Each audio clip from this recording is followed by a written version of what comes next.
so much, Carrie. We're gonna shift from policy to practice. So the thing that we've handed out are the stats of the individuals that we're working with that are not released with any form of identification and not given the option either.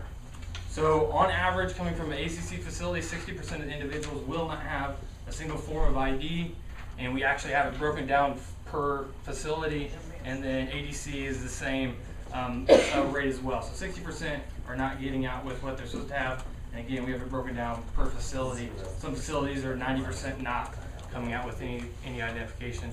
And then, so we actually, to do a little homework, we went to a prison and said, hey, where are the forms that you need to fill out for your ID and get all that stuff taken care of? The staff said, ask the inmates, because we don't know. And so then we went to the inmates and they said, could be in the commissary room or the library, I don't know. Does anybody sit down at any point and discuss this with you? Again, we know there's a rumor out there, but no. So we're knowing in the facilities, there's great policies in place, and Carrie explained them. If all these policies were being done, we wouldn't even need to have the discussion. But how it's being enacted in the facilities, certain facilities are killing it. And so like the women's facility in Fayetteville, you gotta be kidding me. They're amazing. But then you walk to another facility and no one's even heard of it, doesn't know there's a document that exists, and then you would go to the parole office and they would say, hey, we were told when we get out, we can get a provisional driver's license. And then for quite a while, the parole office was then referring them to Nick prints those off at returning home for you.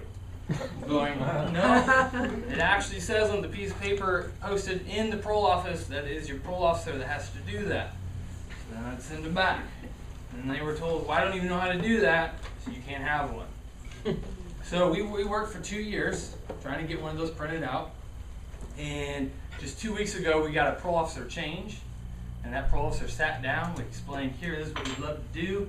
And what was it, a couple days later, we had it in our hands, the first time we ever saw a provisional driver's license, and we were super stoked. So, it is possible, if we can get the policy into practice, and I know there's new hiring, and I know there's also people that are more eager to help than others, so it kind of has to do with the staff. But what I would say for us, it would be great if there was like a level of accountability. Saying, okay, on your caseload, you have 150 people. How many people, when you sat down with them the very first time you met them, did you ask them, you need me to print you out an ID? Because I can do that. So the officer that's here, and comes here 2 days a week and does that for us, I go, what would be your hindrance? Well, I would need a printer.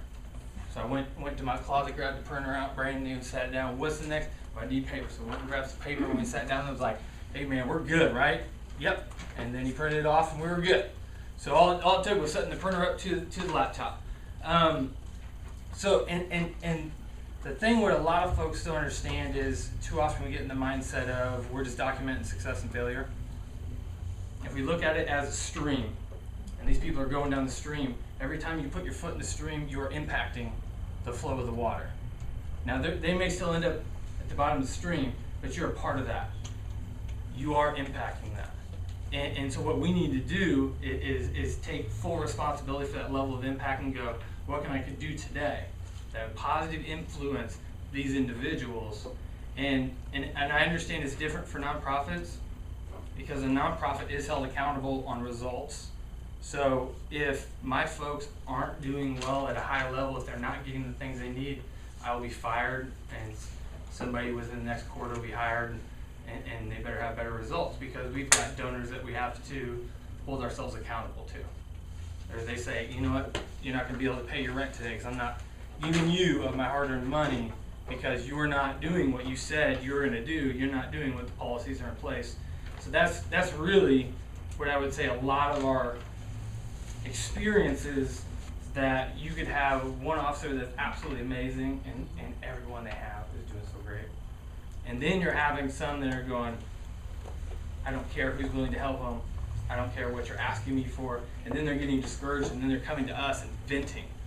They told me not to get this photo ID before I got out because they were going to do this. Now they're not going to do it. What are we supposed to do? I don't know. Like, I don't know what that looks like at that point. We had individuals, so even when they get out of the ADC reentry, and they're told, when you get out, we'll waive your driver's fee, you know, a lot of the promise stuff thrown out there. You show up, and DMV is looking at you like, what are you talking about? Waiving your, I don't even understand what you're asking me. And then you start calling around, and your parole officer goes, you don't qualify for that. What do you mean I don't qualify for that? I completed Think Legacy. I'm busy. You don't qualify for it. And hang up. And then you got to call the head of Think Legacy and then going, why didn't the officer take care of that? I don't know. Could you call over to the DMV and take care of this because we got somebody waiting? And it got taken care of. But it was a supervisor calling another supervisor calling another supervisor. So that's not in the policies. So at some point, we need to lay it out to where it's going to work and it's going to make sense for everybody, because everybody in this room is trying to help these folks. And what we're doing is we're spewing the info that we're given, and then they're being unsuccessful, and then they're upset. Well, and I hope, I mean, and I can see that, you know, and like I said, there's a lot of variables. I don't care how many policies you write, how many acts you write, how many times you train. There's going to be a situation come up to where we can't do anything, or, you know, the inmate has the right to deny either one. And we've had this in several cases, and it's documented in EOMAS, in the case notes, that we've asked them, you can qualify for this or this. You can get either or, and they're like, no, I don't want either one. I don't want to pay for it because I have a driver's license at home. Now, what information they're given past that, I don't know, but they may never come in here and tell you, I told them I didn't want it. And then did that person explain it? I can't tell you whether or not that person said, but if you don't get one or the other, this and this is going to happen. So the reinstatement fee waiver is a big confusing thing. Think Legacy changed their name from Reentry to Think Legacy, and then yes, I have heard several people come out saying just because I did Think Legacy, I qualify for the reentry because I was in reentry. Well, they technically weren't. They were inside in reentry, which people can go through that program 2 or 3 years before they get out. It's a 6-month program. Everybody can be referred to it. Once they're done with that program, they go back to general population. What is your guys' reentry qualify? Like, what would you say? Whoever qualifies them to get them that is reentry that qualifies for it? Well, now, programming wise, our reentry people. Now, it's going to be called a reentry flag regardless of where they come from. Yeah. But for those coming out of a unit, not going to ACC's reentry program, they're on the 180-day thing. If they do, you know, the 120, I've already explained that. Now, if they come to our reentry program, they come out between 6 and 18 months before they would ever even make the TE date. So when they come out, the flag goes on there automatically. There's a paper called an Act 146, which tells the counties and the state that they've been released from ADC to an ACC reentry program. Then the facility itself starts making phone calls. What do they qualify for? They call the courts, they get their fines and fees, they run their traffic record, they take them physically to the DMV. So you're talking, the reentry centers, the pre-release? They do it Okay. themselves. It's, yes, they have to, they physically take them not down here. out. They're Right. not, they're still considered an They're inmate. incarcerated, yeah. So they never made that. So what about the folks that are actually out, that are trying to do that 180-day thing? Is it the officer that needs to contact the DMV? Like, how's that flag get basically accepted as we're going to waive this? Well, it's not gonna be if they're out of that 180 days. No, I'm saying within the 180 Okay. days. Is it the officer that they need to contact saying, hey, I'm going to head to the DMV, and the DMV is going to tell me I don't know what you're talking about, but you're going to talk to the DMV and you're going to get it taken care of? Well, when they walk into the DMV and they put in their driver's license or they put in whatever, it should come up as a flag Right. that says Right. they qualify. So If- they say the flag pulls up and they says they have to prove that they qualify Yeah. through certification or a parole officer approving it. No, if it's on there, That's what Northwest The Arkansas waiver? DMVs do. if that flag is on there and they've got their two proofs of identification and they've met their fines and fees paid in full, they get it, and their fees are waived. If they say the flag's not on there, No, they're saying the flag is on there and that's why they're not But we have to doing provide, anything. yeah, is what they're saying. So, The original certificate that was issued to them for the program that they completed is what they are requiring to get the the reinstatement. The reinstatement. Flag. Like, and this is, and so we worked out something with the Springdale DMV to where if they have those two forms, we can get their ID, but for their driver's license, Like, we can see the guys are coming with copies of the certificates, they won't even take, like, it has to be the original certificate from Think Legacy or whatever program they're having to prove that. So the guys won't even say it, they'll say, we see that it's there, but you have to provide the proof and the documentation before we're gonna let that happen. So by the time they get it, it's gone. And so, Well, see, now that's not an issue, that's something that I had not heard, that the flag was there, and I've heard the flag is gone, and that's when we have to back up and see when the flag was put on. yeah. But this is definitely something I can take back to the DMV, and this is where we wanna be consistent across the state. If they have this, but this question, I didn't know that they were saying show proof if the flag is on there. Yeah. All they should have to show proof of is their 2 forms of ID, that's what they have, and that'll hopefully be consistent once I send this list back and they get a chance to work on it, but Yeah. I didn't know they were telling them to prove they went through a Yeah. program if the flag was on And there. so now the guys are signing over, because then they're at that conflict of, oh, well, I have to have a job to pay my rent, so I've got to get an ID. So then they're signing over to get their ID, and then the flag is comes gone. off. Yeah. So it's just like a catch-22. And you're gonna have that, I mean, you're gonna have that regardless, you know, and if my house burned tomorrow, and my birth certificate was gone, and my social security card was gone, I have no way of proving who I am. No way. That can happen across the board, and it's so hard to explain it, and there's so many variables that's gonna cause it, but us working together as providers and as teammates is the only way it's gonna make it work. It's not y'all's fault, it's not our fault, if it's an education piece, if it's an employee attitude, I mean, that is things that we just need to work together on. But, you know, as a unit, as a state, because I think since 2015, you know, we've only had the restricted for 2 years. I heard you say 4, but we've only been able to do that for 2. Actually, it won't be 2 years, a year and a half. We've only been able to do that. And statewide, we've issued, the last count was 377, and that was about a month ago. So we've issued, but like I said, we've asked for a bunch of them, and then we don't get an explanation as to why we don't give it to them.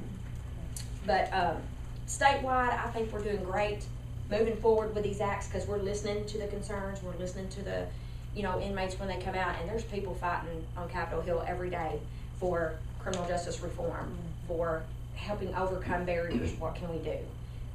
Maybe can we get more volunteers to go inside ADC that's just gonna work on fines and fees?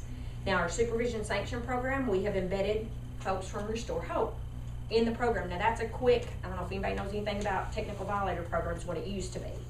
They could go back for up to 6 months in the technical violator program 2 times, and then you can't. But now we've changed it to SSP, where it doesn't count as a revocation for that person. It basically counts as just a little timeout.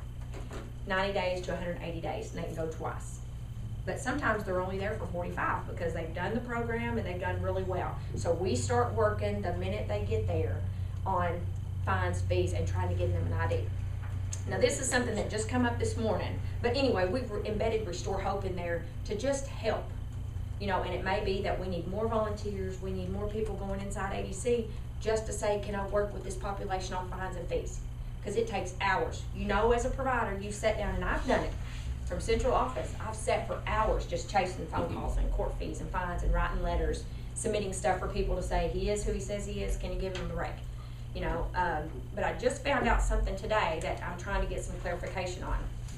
And it was brought up to me that they only get 1 shot at the reinstatement fee of incarceration. So then we started talking back and forth that, do they have to discharge this sentence and get a new commitment to go back and qualify for that? And they're like, no, but we're trying to decide if it's when 180 days. So say someone gets out and they got an ID or driver's license, but within 180 days of being released, they've already violated and they went back.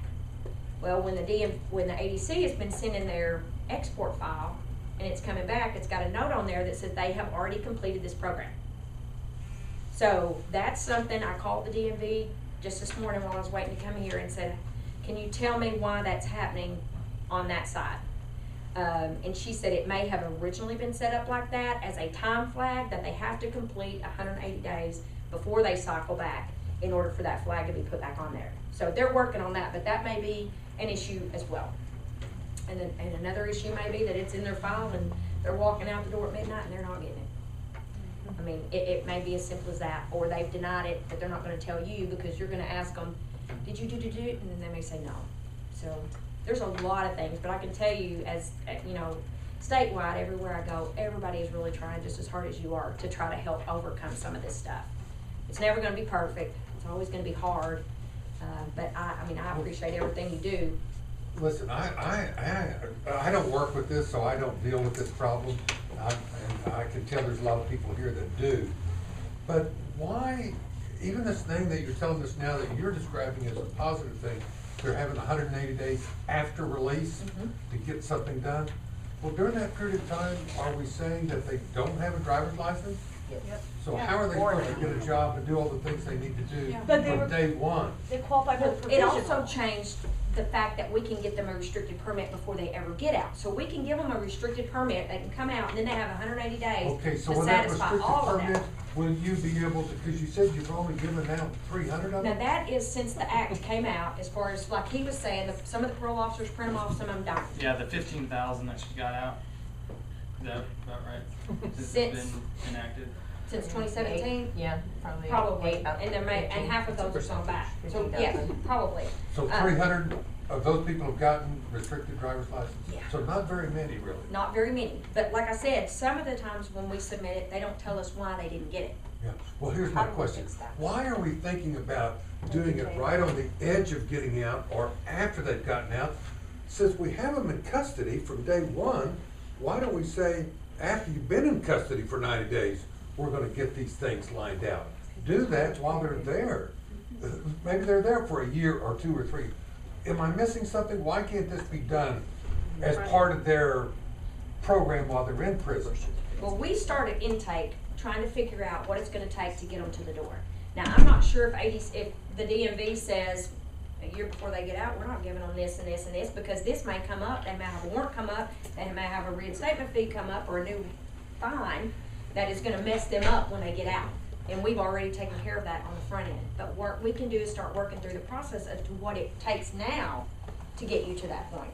But now, as soon as they walk out the door, if a county drops a warrant, that's a new reinstatement fee, that's a new fine, that's a new court cost. And that happens repeatedly. And then that suspension is right on that driver's license because they didn't pay an FTA or whatever. Because the courts So don't correlate. So we all do that stuff's start the in processes, but even if there's a detainer on someone, it may be a notification only because that county doesn't want to drive to Dumas, Arkansas to pick up that inmate. But when they get out, that warrant is active, traffic stop, go to jail, bam. Their fines and fees are added on, Well, and and one they're thing suspended. to look at, they just passed it, I think it was Pennsylvania, I don't know if you remember, Jim, or Virginia. Basically that it's illegal to charge you, suspend your license that doesn't have anything to do with your driver's license. Well, and So that they can is no one- longer, every time they feel like it, I'm gonna suspend your license until you come talk to me. And you got 12 different courts saying you gotta come talk to me before you can get your license back. Even for And then they child support? arbitrarily just add an amount, $10, $100, to justify them taking their license. And so now it's illegal to do that in that state. And it was thousands that was gonna immediately release. Because holding the person's license didn't show that they were paying them sooner, and didn't show that they had the ability to pay them, and it had nothing to do with their driver's record or anything. It's just the state's way to punish people that are struggling, and they're doing it mainly while they're incarcerated. So you'll show up to a court with a client and you'll say, hey, this guy owed $150. Yeah, but we've been charging him 10% every single month he hasn't paid.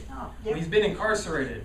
We didn't know that. Why didn't you look that up? Or hey, he sent you a letter. Well, yeah, he sent me a letter and I put it in the system, but we don't care. You have to come and justify, why we're going to waive the fines that we're charging you because you're incarcerated.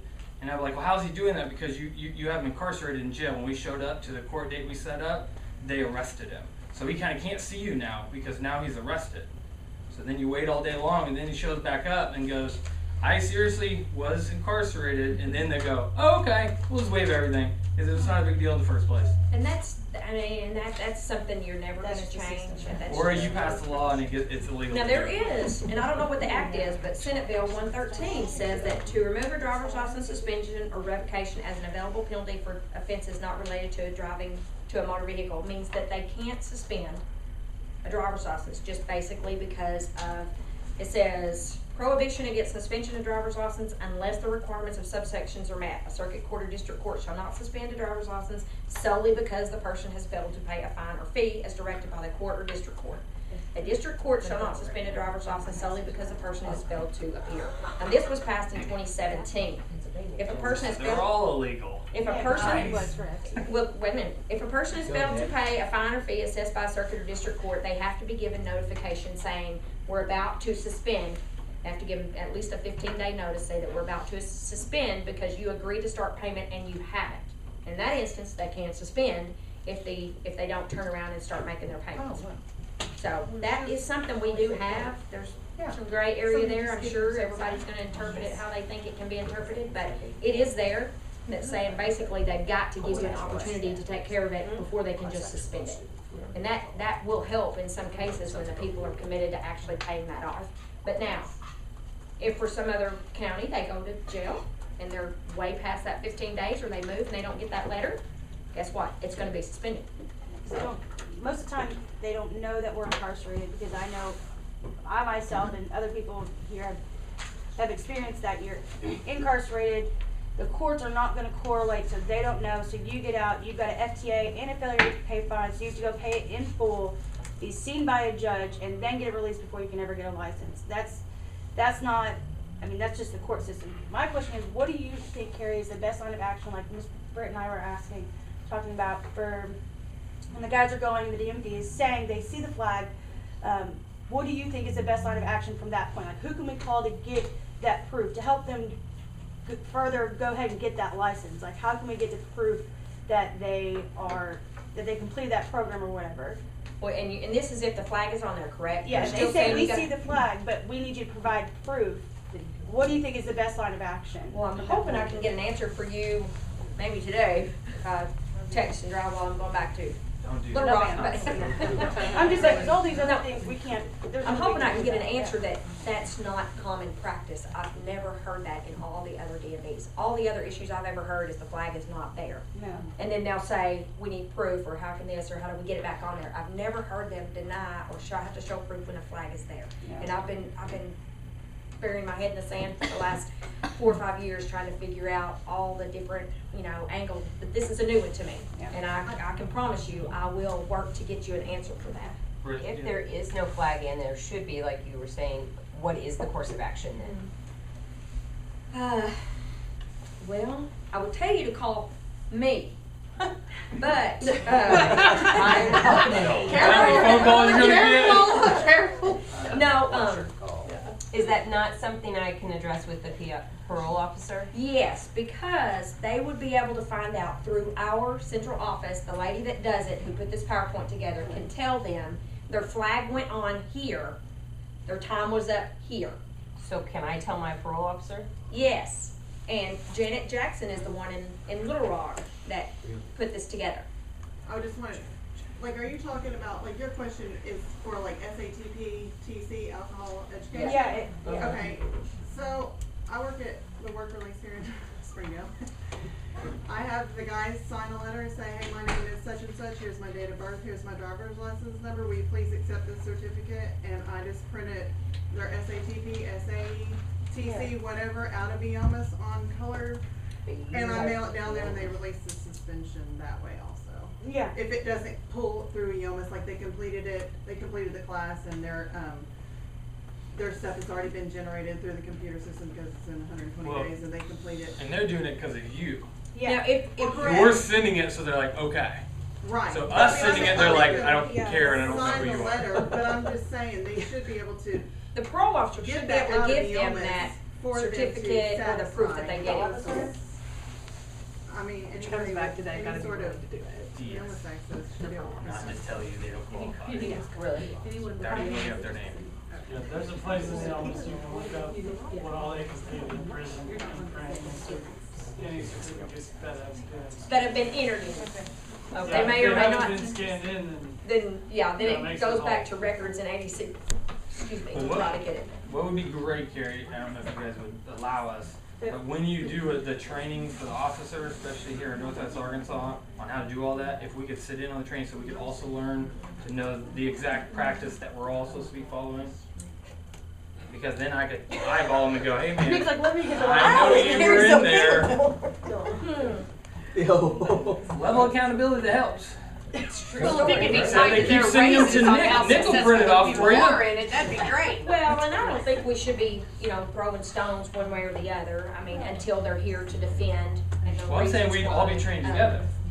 That will be up to the area managers, and I will tell them that this is the complaints we're getting from Northwest Arkansas. If you can give me parole officers that are telling them that, because then it's gonna come back down to, did the probation parolee really go in there and really say this, and did the officer really say this? And then I can work with that area on that, in that way. If that's the biggest problem up here, is officers are just not doing it, then I can talk.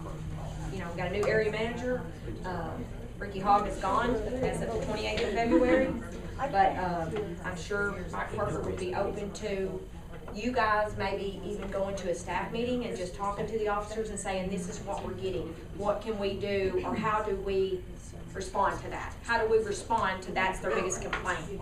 And help us out here. What can we do as a training together, and maybe try to work through that way with the officers. So some of them probably don't even know what you do.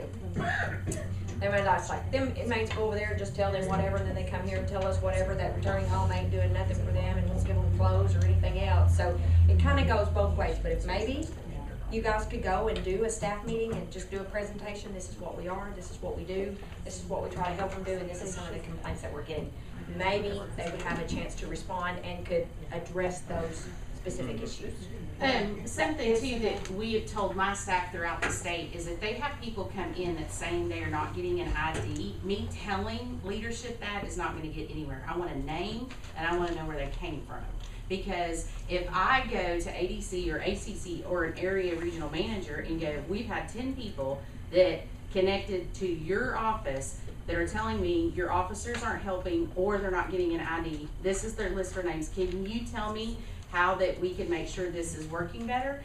That's going to be a lot more powerful than me just calling the office and saying they're not getting it. And their name, leadership from ADC and ACC can pull up their name and go, this is why they don't have their ID, or this is, they were offered an ID, or they do have an ID, or this is the situation with that. So I think us keeping a list, and after we get a few names on that, let's turn it in. When we get area managers, or we get, if I have 15 people from ACC and I have 4 that are all coming from the same location that don't have ID, ACC is going to know that's a location problem.